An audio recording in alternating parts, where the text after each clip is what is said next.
Finally, for the first time this season, the Heat have a first road win of the season, and it's against Memphis Grizzlies, who are now 1-7.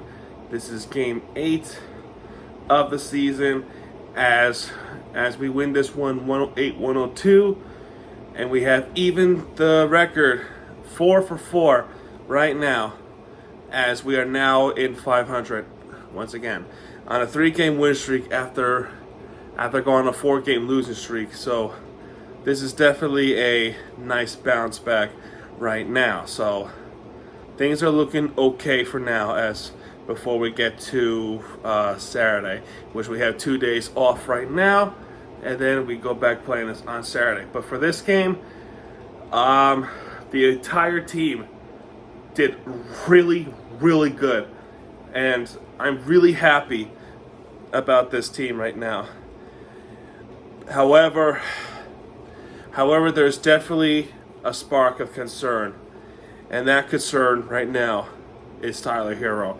Tyler Herro hurt himself by landing on a Memphis Grizzly player, and his ankle landed on the wrong place on that person's foot, and that ankle twisted and rolled pretty.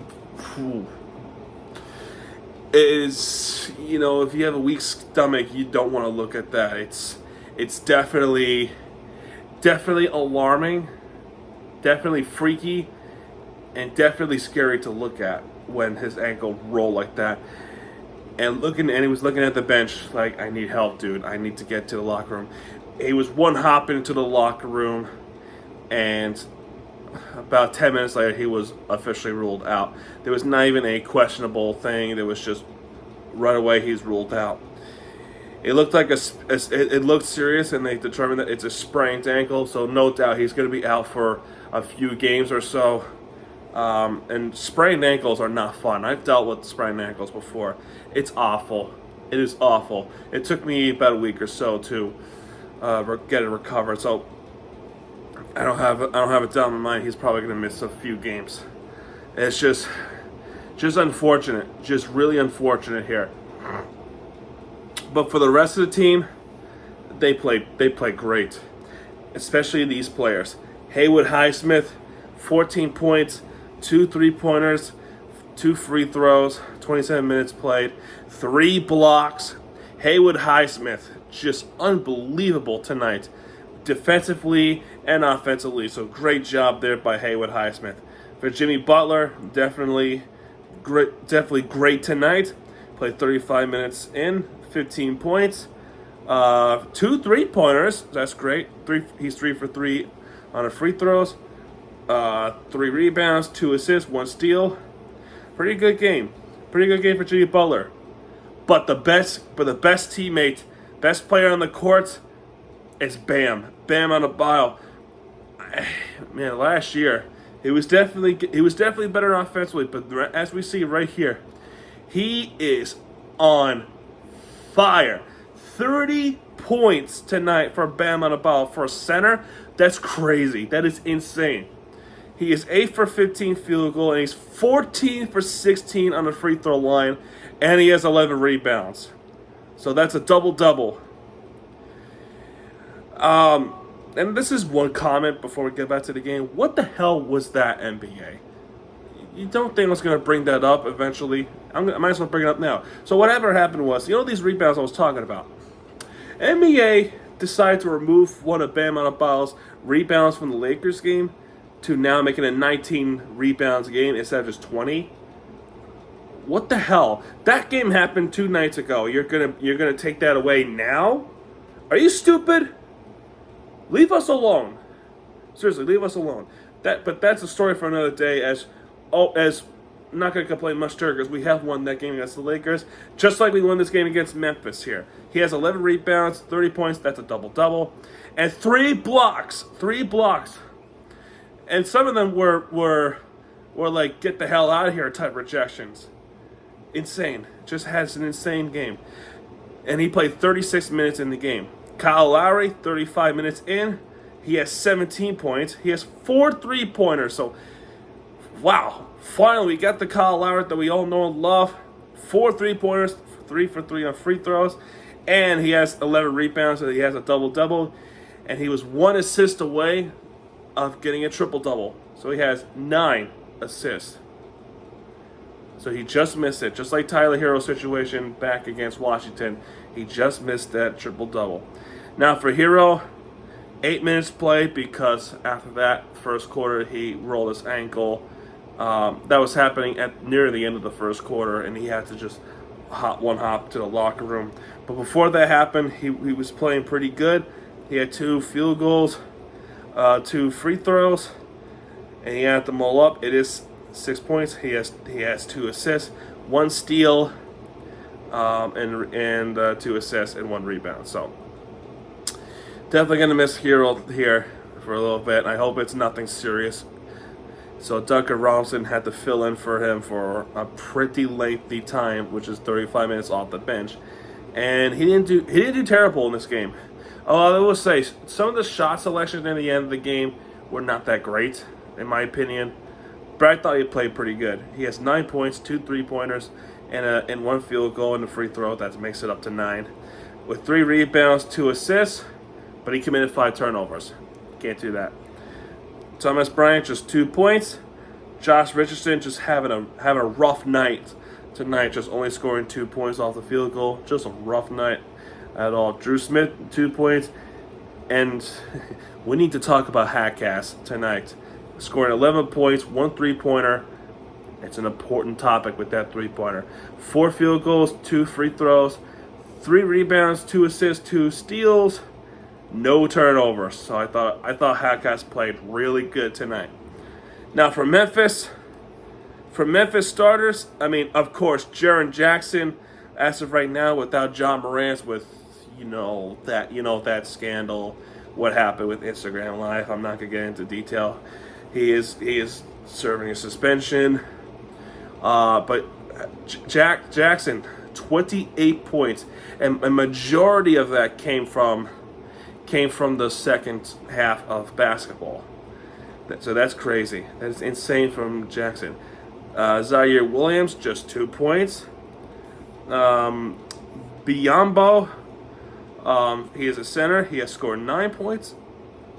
Marcus Smart, who we all remember Marcus Smart from Boston. He has given us hell when he was on a Boston team. He only scored 11 points, free throws, 4 for 14, and he didn't even make a single 3-pointer. He has 4 rebounds, 7 assists, 2 steals, and he has committed 3 turnovers, so he didn't have much good game here. Bane, who was a lights-out shooter for Memphis Grizzlies, but tonight the bench held them down really well. No, not just the bench. The Heat starters really held them down to the ground for Bane. Impressive. Now for the Grizzlies bench, Aldama, if I can pronounce it, Aldama, especially him, and especially in the fourth quarter where he just came out of nowhere with a couple of 3-pointers. He has 12 points tonight with 8 rebounds. He has played 26 minutes in. Lofton Jr. just 2 points. He only played for 7 minutes. Roddy 4 points with 1 field goal and 2 free throws. Kennard, was it Kennard? Yeah, Kennard, 13 points, 3 3-pointers. Gillard, 6 points, 2 3-pointers, and that's the box score for this game. Pretty good, and it was really close. Okay, so for the game itself, I thought that he played really good for the first quarter. They won the first quarter 33-26, and there were definitely some moments there with dunks and Bam Adebayo. And Bam Adebayo was rock star in the first quarter as well, and defensively too, they were really good against Memphis. Now there was a foul near the end of that. At the end of that first quarter, but they determined that the call was overturned, so the call the foul happened after the buzzer, so no foul there whatsoever. And and that's the first quarter that Herro got hurt. And again, I wish him speedy recovery. Hopefully, he come back very, very soon. For the second quarter, it got closer. And I think I really think the whole game was really close. But the Heat would respond in these shots. They would. They really would. They really would respond with the shots in. Duncan had to come in and make those 3-pointers.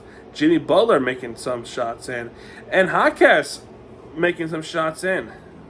So he was pretty decent in the second quarter.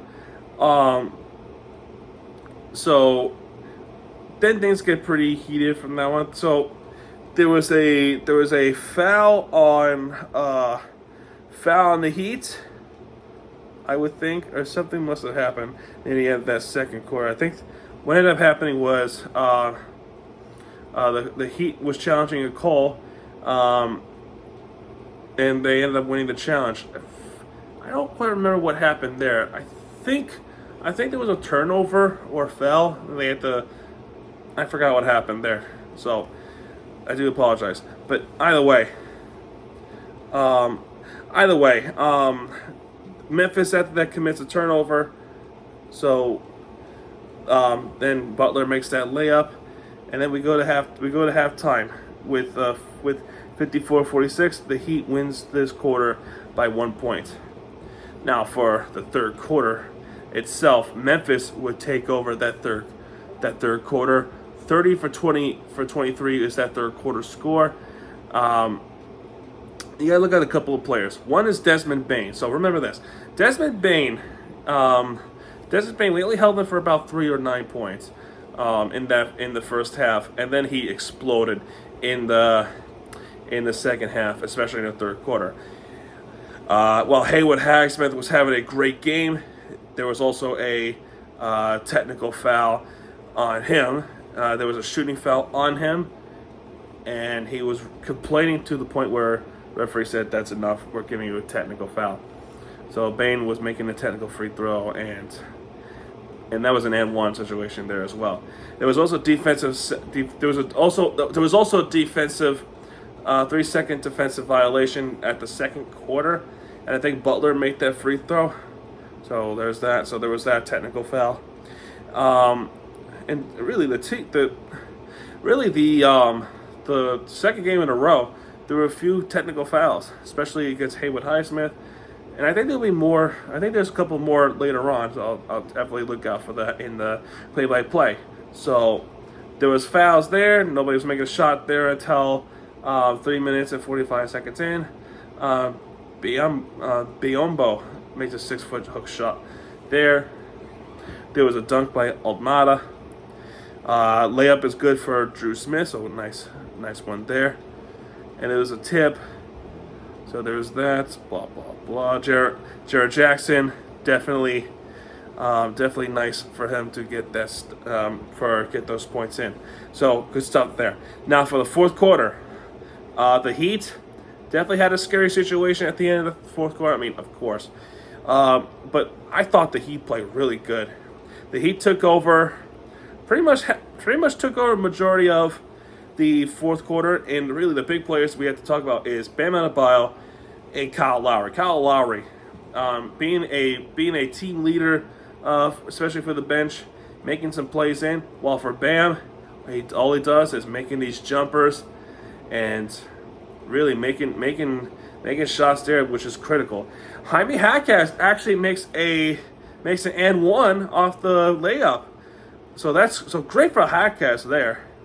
And then there was a foul trade-off, so especially in the third quarter, and in the fourth quarter as well. Memphis was getting these and-ones in. They were getting and-ones in, especially in the second half of this game. Kyle Lowry making these 3-pointers. Bam making these free throws and missing some. Marcus Smart also trying to get stuff in, which is struggling to do so.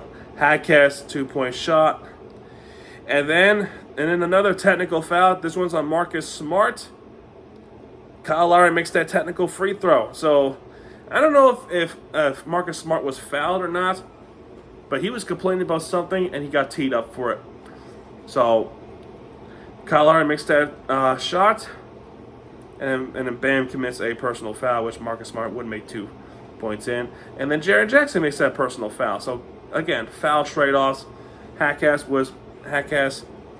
Bam making these shots in, Hackass shooting foul, Desmond Bane, and then Jaren Jackson, and then another foul. Bam Adebayo makes those 2 shots, and then another foul. Robinson, Kennard with those free throws. So, and then another foul. So again, it became a foul trade-off, and then there was a travel, and then there was a turnover, bad pass, and then Memphis, just like that. So remember, before I even continue, we were up by 9 points.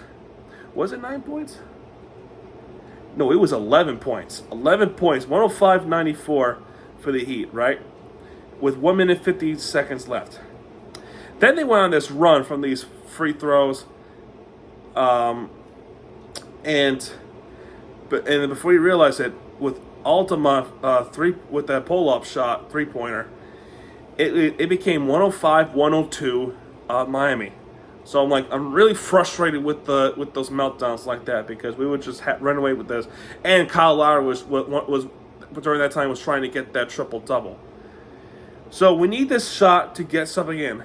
This is where Jaime Hacka's game comes in. That 1 3-pointer that he has in this game was this point right here. The corner 3-pointer from Hackas, he just shoots it and he buries it. Jaime Hackas clutches that 3-pointer, and ultimately that will win the game for Miami Heat, as Jaren Jackson misses that 3-pointer. Lowry makes that defensive rebound. Ball game, Miami Heat wins 108-102 in Memphis. Great win for Miami to keep winning streak going and even up the record 4-4, as they now have a date with Atlanta on Saturday, 7:30 on Veterans Day. So definitely a big match to look forward to in is it a Southeast division? Yeah, a Southeast division right now. So definitely a match to look out for this Saturday. They are now first place in the Southeast division. They're number 5 in the Eastern Conference. We are just number 10. If the playoffs ended if the regular season ended today, we would have been in the play in, and we would have to win to get further in. But third place in the Southeast, behind Orlando and Atlanta, and I think Atlanta game is a big test, because that game will take place in Atlanta, Georgia, especially in this road trip. Bam with a great game tonight. 16 points in the fourth quarter alone. Did you know that? Yeah, we just got breaking news that ankle injury Herro, he's expected to miss a couple of weeks. So not surprised there. I hope he comes back sooner than that. But just sucks. That's a blow. That's a huge blow, especially for the fourth quarter playmakers like him. We're going to win for Herro, folks. We're going to do it. All right, folks, that's going to do it for this video, folks. Go Heat. If you like this video, hit the like button, subscribe to my content, because Miami TG gets you back. And when he does, he'll be right there with the entertainment you deserve. Miami TG saying that, folks. I'll see you guys tomorrow. Good night, everybody.